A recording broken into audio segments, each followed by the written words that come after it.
നമുക്കിന്ന് ചില സാംസ്കാരിക സ്ഥാപനങ്ങളെ കുറിച്ച് പഠിക്കാം. ഇതൊക്കെ വളരെ ഇമ്പോർട്ടന്റ് നോട്ടുകളാണ്. മലയാളം മെയിനെടുത്ത് പഠിക്കുന്ന കുട്ടികൾക്ക് ഇത് വളരെ ഉപകാരപ്പെടും. എല്ലാവരും വേണ്ടി കാണുന്ന സബ്സ്ക്രൈബ് ചെയ്യാനും വീഡിയോ ഇഷ്ടമുള്ള ലൈക്ക് ഷെയർ കമന്റ് ചെയ്യാനും മറക്കരുത്. സാംസ്കാരിക സ്ഥാപനങ്ങൾ. കേരള സാഹിത്യ അക്കാദമി സ്ഥാപന വർഷം 1956 ഓഗസ്റ്റ് 15. കേരള സാഹിത്യ അക്കാദമിയുടെ ആസ്ഥാനം തൃശൂർ. കേരള സാഹിത്യ അക്കാദമി പ്രസിദ്ധീകരിക്കുന്ന ആനുകാലികങ്ങൾ: സാഹിത്യലവ ദ്വൈമാസിക, സാഹിത്യ ചക്രവളം മാസിക, മലയാളം ലിറ്റററി സർവേ ഇംഗ്ലീഷ് ദ്വൈമാസിക. സാഹിത്യ അക്കാദമി ആദ്യ പ്രസിഡന്റ് സർദാർ KM പണിക്കർ.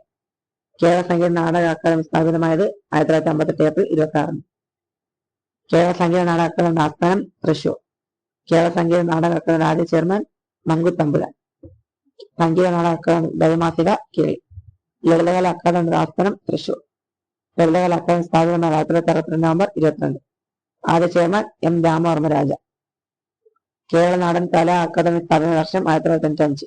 ആസ്ഥാനം കണ്ണൂർ. സ്ഥാപക chairman G Bhargavan Pillai. Kerala press academy സ്ഥാപിതമായത് 1979 മാർച്ച് 19. ആസ്ഥാനം കൊച്ചിയിലെ കാക്കനാട്. കേരള പ്രസ് അക്കാദമിയുടെ ആനുകാലികം മീഡിയ ഡൈജസ്റ്റ്. ആദ്യ ചെയർമാൻ K ദാമോദര മേനോൻ. കേരള ശാസ്ത്ര സാഹിത്യ പരിഷത്ത് 1962 സെപ്റ്റംബർ 8. പരിഷത്തിന്റെ മാസികകൾ: യുറീക്ക, ശാസ്ത്രകേരളം, ശാസ്ത്രഗതി. പരിഷത്തിന് ലഭിച്ചിട്ടുള്ള പുരസ്കാരങ്ങൾ: വൃക്ഷമിത്ര അവാർഡ്, യുനെസ്കോയുടെ സാക്ഷരതാ അവാർഡ്, ഇന്ദിരാഗാന്ധി പര്യാവരൺ പുരസ്കാർ, അന്താരാഷ്ട്ര പരിസ്ഥിതി പരിപാടി ബഹുമതിയായ ലൈവ്ലിഹുഡ് അവാർഡ്.